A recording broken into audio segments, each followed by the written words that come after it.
విశ్వానికి రాజైన వాని సంతానము మనము, విశ్వానికి రాజైన వాని సేవకులము, సేవకురాండ్రము మనము. దేవుణ్ణి ఎక్కడో కింద ఊహించుకుంటుంది మన దరిద్రపు తెలివి. మన దరిద్రపు తెలివి దేవుణ్ణి ఎక్కడో కింద ఊహించుకుంటారు.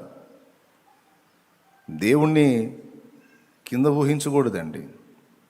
నేను రాజకీయ నాయకులకు భయపడను, అధికారులకు భయపడను, ఎవ్వరికి భయపడను, గౌరవిస్తా.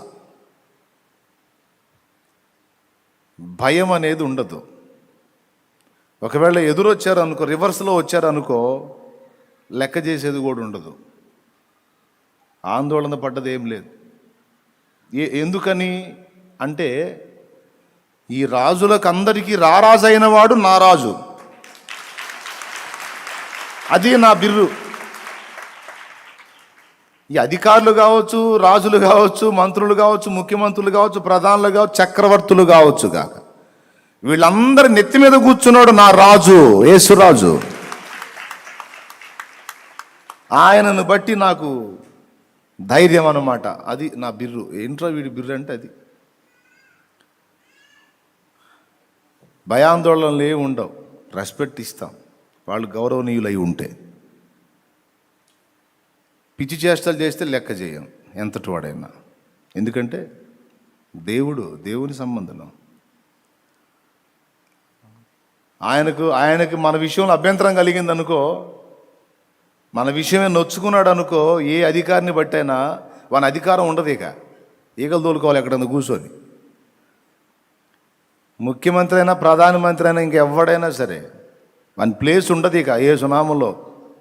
ఆహా ఆహా అంటారా? అంటాను నేను. దేవునికి స్తోత్రం, హల్లెలూయా. ఎందుకో చెప్తాను వినండి. దానియేలు గ్రంథం చదవండి. సింహాసనం మీద ఆయన ఎవరిని కూర్చుండబెట్టునో వాడే కూర్చుంటాడు. నీకు ఎక్కువైంది ఇక బోరా అంటే అంతే. అప్పటిదాకా ఆ బూత్లోకి వెళ్ళి ఫలానా పార్టీ ఓటేద్దాం అనుకున్నాడు, ఆడ పోగానే మెంటల్ తిరిగి ఇంకో దానికి వేస్తాడు. అందరికీ బ్రెయిన్ వాష్ దేవుడు చేస్తాడు. నేను కోట్లు పెట్టా, ఇన్ని కోట్లు పెట్టా, అన్ని కోట్లు పెట్టా, ఇన్ని నోట్లు ఇచ్చా. నీ కోట్లు నోట్లన్నీ ఆ బూత్లో, పోలింగ్ బూత్లో పనిచేయవు.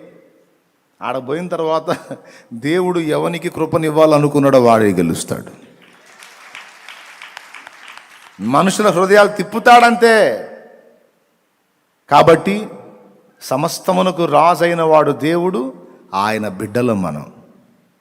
ఎక్కడో కింద పెట్టి చూస్తారు దేవుణ్ణి.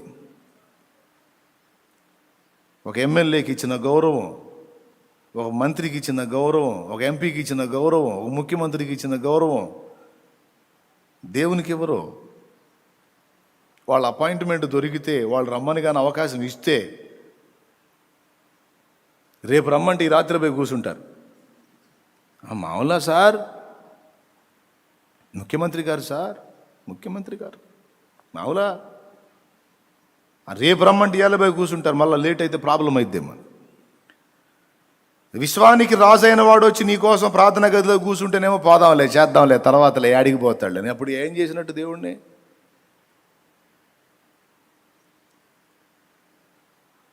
ముఖ్యమంత్రి అవకాశం ఇస్తే సచ్చినట్టు రేపు రమ్మంటే, రేపు మధ్యాహ్నం రమ్మంటే ఈ రాత్రికే పోయి కూర్చుంటావు నువ్వు ఆడ. జీవము గల దేవుని సన్నిధి ముఖ్యమంత్రి సన్నిధి కంటే తక్కువైందా? అవకాశం ఉన్నా సరే సోమర్లాగా కూర్చుంటావు తప్ప దేవుని సన్నిధి పరిగెత్తుదామన్న ఆటం ఉండదు కొంతమందికి. ఏముందిలే, ఏం పోదాంలే, బాగా చూద్దాంలే. పొర్రపాటును కూడా అలాంటి మనసు మనం కలిగి ఉండకూడదు.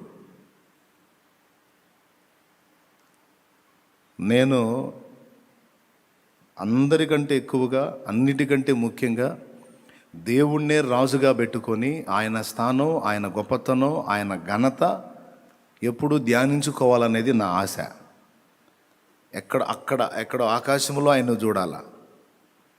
భూమి మీద నీకు అందుబాటులోకి వచ్చాడని చీప్గా లెక్కేయటం కాదు దేవుణ్ణి. మన మైండ్ అంతా కూడా అందిందంటే తేలిక, మనకి అందిందంటే చాలా చులకన, అందకపోతే విలువ. అంతే. పెళ్లి కాకముందు అబ్బాయి అమ్మాయి మాట్లాడుకొని నిశ్చితార్థం అయిపోయిన తర్వాత ఫోన్లో ఏం మాట్లాడుకుంటారు? ఏంటివే, ఏం చేస్తున్నావే అంటాడా? ఎలా ఉన్నారు, ఏం చేస్తున్నారు, అది ఇది అని మాట్లాడతారు. వివాహమై కొద్ది రోజులు జీవితం అయిపోయిన తర్వాత ఏంది, అదివే ఇదివే అని. అంతకుముందు అందలా బోళ్ళంత దూరంగా ఉంది. అందుకని ఏం చేస్తున్నారు, బాగున్నారా, మీ గురించి ఆలోచిస్తున్నానండి, అండి అన్నీ. ఆమె మెలికలు తిరిగిపోతుంటుంది. నన్ను అసలు అండి అంటున్నాడు, బతుకంతా అండి అంటాడు. కాదు, నీ పెండం పెడతాడు చేసుకున్నాడు. అండియా ఇంకేమన్నాను. దేవునికి స్తోత్రం, హల్లెలూయా. స్టార్టింగే అండీలు దొరికితే ఏముండదు, ఇక అండి లేదు గిండి లేదు. దేవుడు కూడా అంతే చూస్తున్నారు మనోళ్ళు. ముఖ్యమంత్రి అంటే అందడు కదా, ఎప్పుడో ఒకసారి అవుతాడు కదా. దేవుడు అంటే పిలిస్తే పలుకుతాడు కదా, అందుకని చీప్, అందుకని తేలిక. ఆయనే ఫీల్ కాడులే. ఏడిసిందలే పిచ్చిది తెలుసా, అంత ఎదిగిందా ఇంకా? ఏడిసాడులే పిచ్చోడు, పిల్లవాడు వాడు ఇంకా ఎదిగాడా? ఎవరిని చూసి ఈ మాట అంటాడు? 40 ఏళ్ళని చూసి కూడా అంతే అంటాడు. దేవుని విలువలు గుర్తు పట్టలేని 40 ఏళ్ల పెద్దవాడైనా వాణ్ణి 5 ఏళ్ల పిల్లవాడి కింద మాట్లాడతాడు దేవుడు. ఏంటి ప్రభా, అసలు అతను అంత వయసు వచ్చింది నేను లెక్క చేయడేంటి, 50 ఏళ్ళు వచ్చినాయి లెక్క చేయడం, 60 ఏళ్ళు వచ్చినాయి లెక్క చేయడం అంటే ఏడిచాడు. 6 ఏళ్ల పిల్లవాడితో సమానం నాయన. నాకు నా విలువ తెలిస్తే నన్ను వదిలిపెడతాడా? నేనేందో అర్థమైతే నాకు దూరం అవుతాడా? నేనేందో అర్థమైతే నా సన్నిధిని నిర్లక్ష్యం చేస్తాడా అంటాడు. అర్థం అవుతుందిలే నాయన, అర్థం అవుతుంది, నాకు ఆ ఓర్పు ఉంది, పర్వాలేదు. అంత తగ్గింపు మనసు కలిగిన వాడు మనం ఆయన్ని రెస్పెక్ట్ చేయటం లేదని కూడా తెలిసి మనల్ని తిరస్కరించట్లేదు, మనల్ని ప్రేమించి మన కోసం నిరంతరం వెంటాడుతూనే ఉన్నాడు ఆయన. అందుకే ఆయన దేవుడు. కాబట్టి ప్రియులారా, దేవుడు ఎంతటి ఉత్తముడో, దేవునికి ఎంతటి ఆధిక్యత ఉన్నదో గుర్తుపడితే మనది ఏ స్థాయో కూడా మనకు అర్థమవుతుంది. మరి అంత శ్రీమంతుడై ఉండి మనకి ఈ బాధ ఏందన్నయ్య, ఈ ఇబ్బందులు ఏంది, ఈ సమస్యలు ఏంది అంటే, దేవుని ఉద్దేశం ప్రకారం, దేవుని సంకల్ప ప్రకారము సమస్తము మనకు అనుగ్రహించబడుచున్నవి. వీటి తరువాత,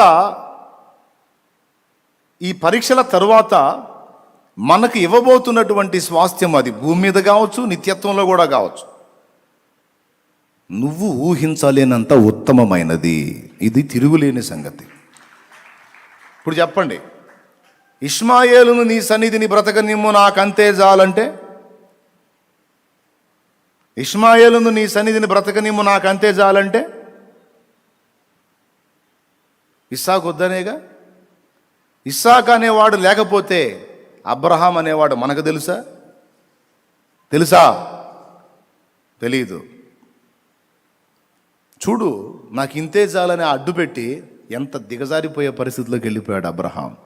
అప్పుడు చెప్తున్నాడు, అబ్రహాం ఏమైంది నీకు? నిశ్చయముగా నీకు కుమారుణ్ణి ఇస్తాను, అతనికి నీవు ఇస్సాకు అను పేరు పెట్టుదు. అప్పుడు పేరు కూడా చెప్పేశాడు. కృంగిన ప్రతిసారి ఆయన మాట చేత, వాగ్దానము చేత బలపరుస్తూ, విశ్వాసములో స్థిరపరుస్తూ ఆయనే నడిపించుకుంటూ వచ్చాడు అబ్రహాముని. విశ్వాసాన్ని స్థిరపరిచింది ఆయనే, వాగ్దానాన్ని దృఢపరిచింది ఆయనే, అన్ని చేసింది ఆయనే. మళ్ళీ అబ్రహాం గురించి ఏమన్నాడు? అబ్రహాం విశ్వాసమును బట్టి అని. మళ్ళీ ఇదంతా నాదే ఉంది, అంతా అబ్రహాం విశ్వాసం గొప్పతనం అన్నాడు.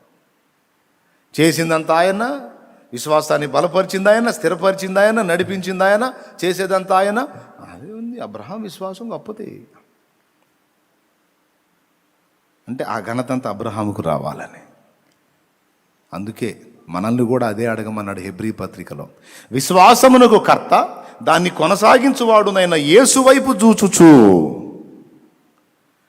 విశ్వాసము అనే దానికి మూలమాయన. అది నీలో ప్రారంభమైనప్పుడు దాన్ని నీలో స్థిరపరిచి, నువ్వు కృంగిన ప్రతిసారి ఆయన నిన్ను దర్శించి నూతన ఉత్సాహంతో మళ్ళా బలపరిచి నిన్ను ముందుకు నడిపించి ఈ రోజు వరకు నువ్వు ఈ మందిరంలో నిలిచి ఉండటానికి కారణం ఆయన. ఏంటి ప్రభు అంటే, నాదేముంది, నా బిడ్డ విశ్వాసం, స్థిరమైన విశ్వాసం. ఏంటి ప్రభు, నాదేముంది, నా బిడ్డ విశ్వాసం, స్థిర విశ్వాసం కలిగినోడు, చంచలుడు కాదు. ఈయన చెయ్యి వదిలితే ఎప్పుడో అయిపోయాడు ఈ చంచలవాడు. అవునా? కానీ మనల్ని అలా కాకుండా, కృంగిన వేళలో నన్ను లేవనెత్తిన చిరునామా నీవేగా. కృంగిన వేళలో నన్ను లేవనెత్తిన నీ కృప నిత్యముండును, నీ కృప నిత్య జీవము, నీ కృప వివరింప నా తరమా యేసయ్యా. నీ కృప నిత్యముండును, నీ కృప నిత్య జీవము, నీ కృప వివరింప నా తరమా యేసయ్యా. నీతిమంతుల గుడారాలలో వినబడుచున్నది రక్షణ సంగీత సునాదము. నీతిమంతుల గుడారాలలో వినబడుచున్నది రక్షణ సంగీత సునాదము. నీ కృప నిత్యముండును, నీ కృప నిత్య జీవము, నీ కృప వివరింప నా తరమా యేసయ్యా. దేవునికి మహిమ, దేవునికి మహిమ, దేవునికి మహిమ. ఈరోజు ఒక్క మాట నన్ను చెప్పనివ్వండి. నువ్వు ఏ ఏ సంగతుల విషయంలో దేవుని కొరకు నిరీక్షిస్తున్నావో, ఏ ఏ అవసరతల విషయమై నువ్వు దేవుని కొరకు ఎదురు చూస్తున్నావో, నువ్వు ఏ ఏ సంగతులు జరగాలని మిగులు ఆశతో ఆయన వైపు తేరి చూస్తున్నావో, నీకు ఆయనకే తెలుసు, నాకు తెలియదు. అయితే ఒక్క మాట నేను నీకోసం చెప్పగలుగుతాను. నువ్వు అనుకున్న దానికంటే, నువ్వు ఆశించిన దానికంటే, నువ్వు ఊహించనంత ఉన్నతంగా దేవుడు నీకు చేయాలని ఆశిస్తున్నాడు. ఒక్కటి మాత్రం నేను చెప్తాను. నువ్వు నిరీక్షించే దానికంటే, నువ్వు ఎదురు చూసేదానికంటే ఉత్తమంగా నీ కోసం చేయాలని దేవుడు ఆశ కలిగి ఉన్నాడు. ఇదైతే అబద్ధం కాదు. సకల విషయాల్లో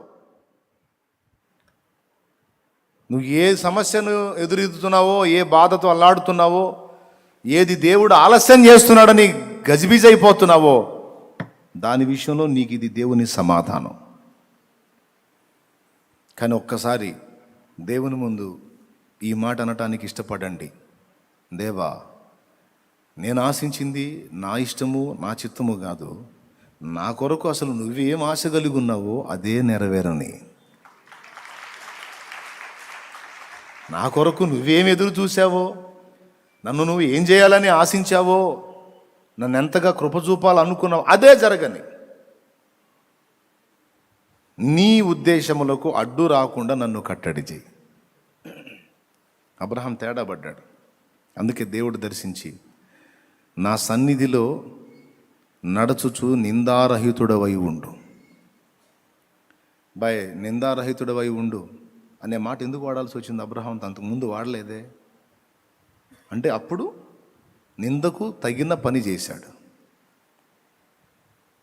బాయ్, నింద పాలు అయ్యేటట్టు చేయొద్దు, నింద నింద నింద లేకుండా బ్రతుకు అన్నాడంటే నింద కలిగే పని ఏదో చేశాడు. ఏం చేశాడో చెప్పాను, అటు చెప్తున్నాడు. అలాగా చేయొద్దు, ఇక జాగ్రత్తగా ఉండు, నేను నీ కొరకు తలంచింది గొప్పగా ఉంది. అది ఇక్కడ ఉంది, ఆయన కృప ఆయన చిత్తం అక్కడ కూడా ఉంది. ఆయన ఇచ్చే దాంతో పోల్చుకుంటే మానవుని యొక్క జ్ఞానం ఎంతో ఒకసారి ఈ సన్నివేశాన్ని మీరు ఊహించుకుంటే అర్థమైపోయింది. ఆయన ఇచ్చే కృపతో పోల్చుకుంటే ఎంత ఆశీర్వాదం ఇచ్చాడండి. భూలోకములోని సకల వంశాలు అబ్రహాముని నానా అని పిలిచేటట్టు చేశాడు. నీ సంతానం అసలు నువ్వే లెక్క పెట్టలేవు అన్నాడు. సూర్యుడు ఉన్నంత వరకు నీ సంతానం నిలుస్తుందని చెప్పాడు. సకల విషయాలు అబ్రహామును ఆశీర్వదించేశాడు. ఆర్థికంగా, ఆత్మీయంగా, సంతానపరంగా, వంశం ప్రకారం సమస్తము. ఎందుకంటే ఒక్కసారి వార్నింగ్ పొందాడు, ఇక జీవితాంతం అదే మాటతో కట్టుబడి వెళ్ళిపోయాడు. ఇంకా మళ్ళీ ఇంకోసారి వార్నింగ్ తినలా అబ్రహాం. ఒక్కటే వార్నింగ్, జాగ్రత్త నువ్వని. ప్రియులారా గమనించండి, జీవితమే కాదండి, విలువలతో కూడిన జీవితమే కాదు, మన ఆలోచనలు కూడా విలువలతో కూడినవై ఉండాలి. జీవితం చీపుగా జీవించకూడదు. మనం ఆలోచించే ఆలోచనలు కూడా ఉన్నతంగానే ఉండాలి. ఎందుకంటే మన విషయంలో దేవునికి చిన్న చిన్న తలంపులు లేవు, ఉన్నతమైన తలంపులు ఉన్నాయి, గొప్ప ఉద్దేశాలు ఉన్నాయి, గొప్ప ప్రణాళికలు ఉన్నాయి. కానీ నీ గురించి, నా గురించి, మన గురించి మనకి చాలా చిన్న తలంపులు ఉన్నాయి. అనుకో నేను ఎంతటి వాడిని, ఎంతటి దాన్ని అనుకో, నీ విషయంలో, నీ పర్సనల్గా నువ్వు. కానీ దేవుని కోణంలో నుంచి నిన్ను నువ్వు చూసుకున్నప్పుడు ఖచ్చితంగా నిన్ను నువ్వు అలాగ అనుకోవడానికి లేదు. దేవుడు నీ గురించి ఉత్తమమైన ఉద్దేశం కలిగి ఉన్నాడు. హల్లెలూయా. మహిమగల పరిచర్య పొందినందున అధైర్యపడను, కృప పొందినందున. మహిమగల పరిచర్య పొందినందున అధైర్యపడను, కృప పొందినందున. మహిమతో నీవు దిగివచ్చు వేళ, మహిమతో నీవు దిగివచ్చు వేళ. మార్పు నొందెద నీ పోలికగా, మార్పు నొందెద నీ పోలికగా. శ్రీమంతుడా యేసయ్యా, నా ఆత్మకు అభిషేకమా, నా అభినయ సంగీతమా. కనీసం ఆపదలో ఉన్న వాళ్ళని ఆదుకోవడానికి రూపాయి డబ్బులు లేకుండా అయిపోయింది నా బతుకు. ఏం దేశయ్యా. లోకస్తులు అనుకుంటారు, కనీసం ఒక ముక్కు పొడక దిక్కు లేదు, కనీసం ఒక చీరకి దిక్కు లేదు, అట్లాగా ఎట్లాగా అని లోకస్తులు అనుకుంటారు. నిరీక్షణ లేని లోకస్తులు, నిరీక్షణ లేని లోకస్తులు అనుకున్నట్టు నీవు నేను అనుకొనరాదు. చీరేంటి, ముక్కు పొడకేంటి, అవతల వాళ్ళకి ఒకళ్ళకి సాయం చేయడానికి ఏంటి? అనేక మందికి నీ వలన సహాయము కలుగునట్లు ఆయన నీకు చేస్తాడు. చేస్తాడు. చేయడాన్ని నీకెవడు చెప్పాడు? సైతాన్ చెప్పాడా? గద్దించువాడిని. పోరా సైతాన్ పో అని గద్దించువాడిని. నీవు దిగంబరివని నీతో చెప్పిన వాడేవాడు అన్నాడు, గుర్తుందా? నువ్వు దిగంబరివని నీతో చెప్పిన వాడేవాడు ఆదాము అంటే ఎవడో ఉన్నాడు చెప్పేవాడు. దేవుడు మనల్ని ఉన్నతంగా చూస్తుంటే మనల్ని బాగా కిందికి స్థాయికి నెట్టేసి చూపించేవాడు ఒకడు ఉన్నాడు, సైతాన్. వాడు మనకు నరాల వీక్నెస్ తెచ్చేది, నిరాశ ఊపిలోకి నెట్టేసి కృంగిపోయి మనల్ని మనమే పాడు చేసుకునేటట్టు చేసేది వాడు. ఈ రెండు సంగతులు మర్చిపోకూడదు. రాజాదిరాజు బిడ్డను నేను. అనుభవాల కోసం ఏదో కొంచెం ఇబ్బందుల్లో నలుపుతున్నాడు, కానీ అనుభవం వచ్చిన తర్వాత వద్దన్న ఆగదు. ఒక్కటే మాట. ఇప్పుడు మన ఇంట్లో అబ్బాయి ఉన్నాడు, వాడికి 5 ఏళ్ళు.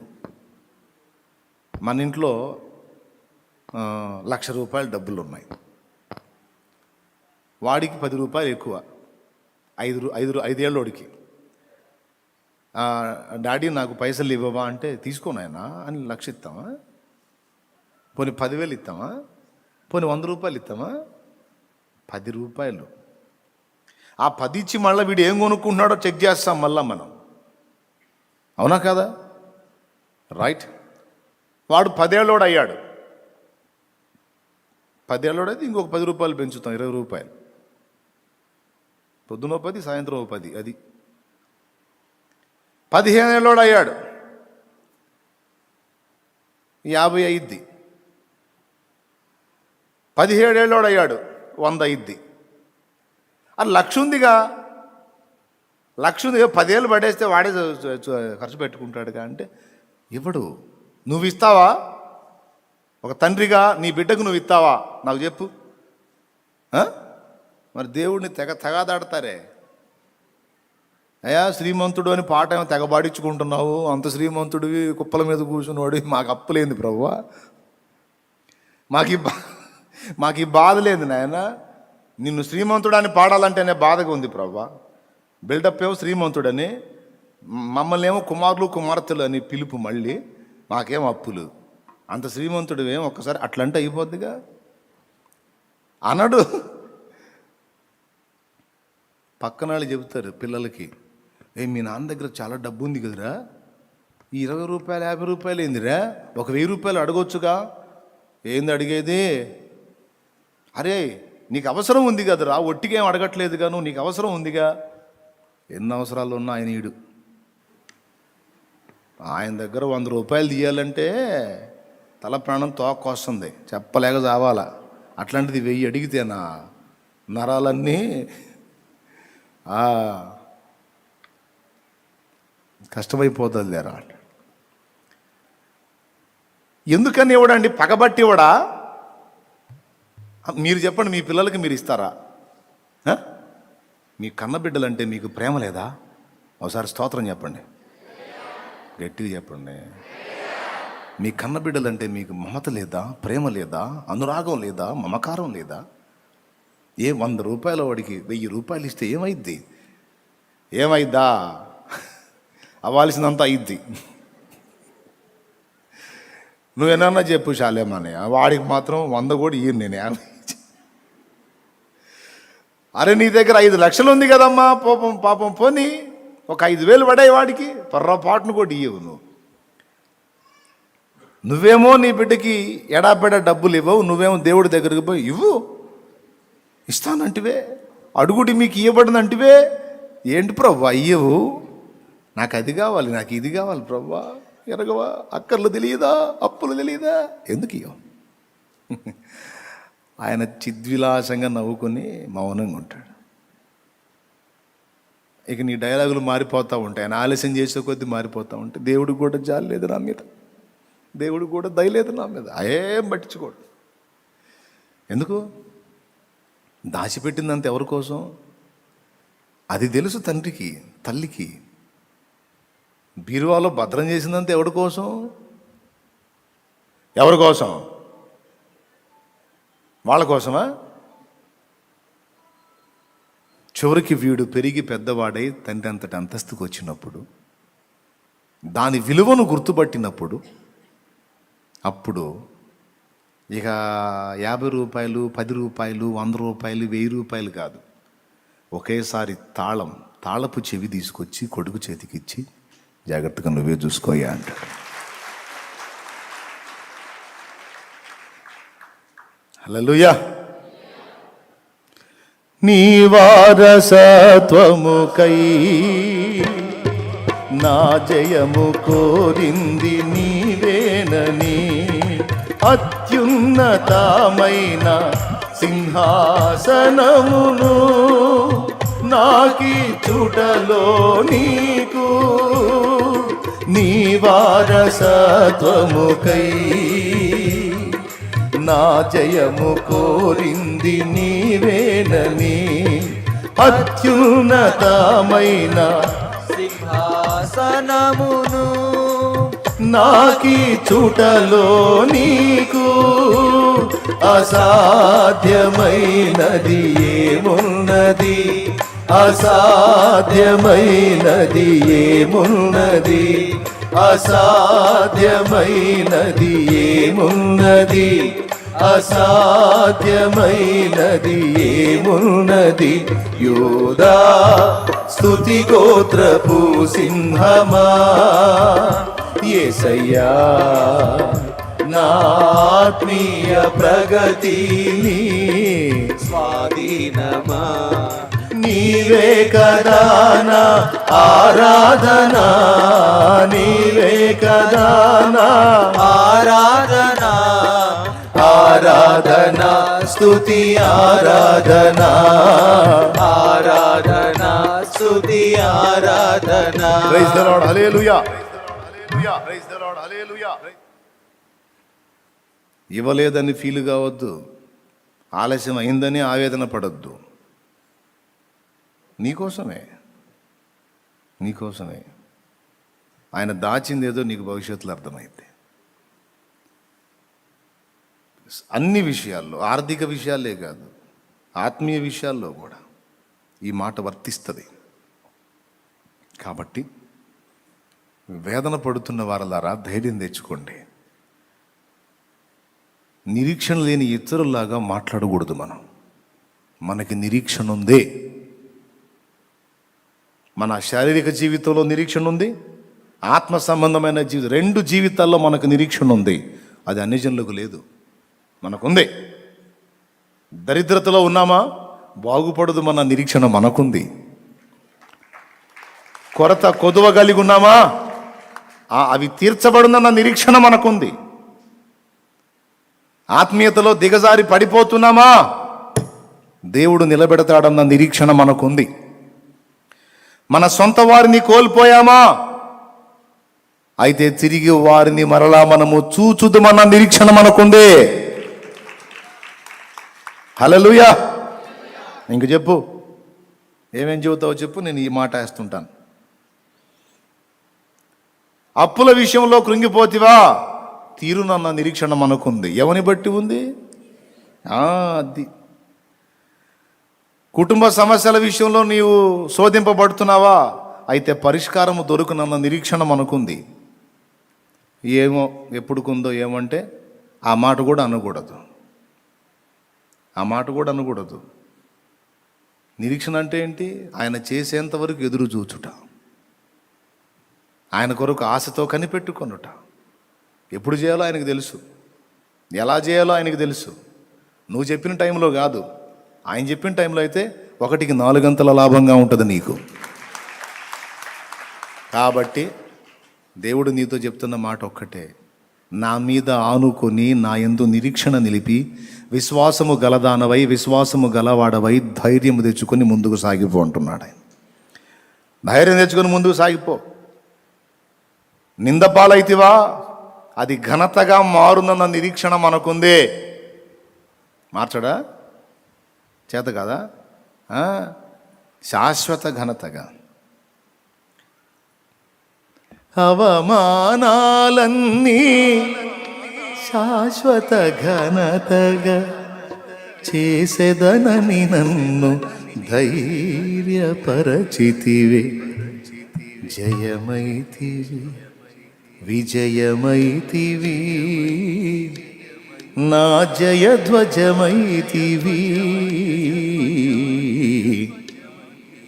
యేసయ్యా, నా యేసయ్యా.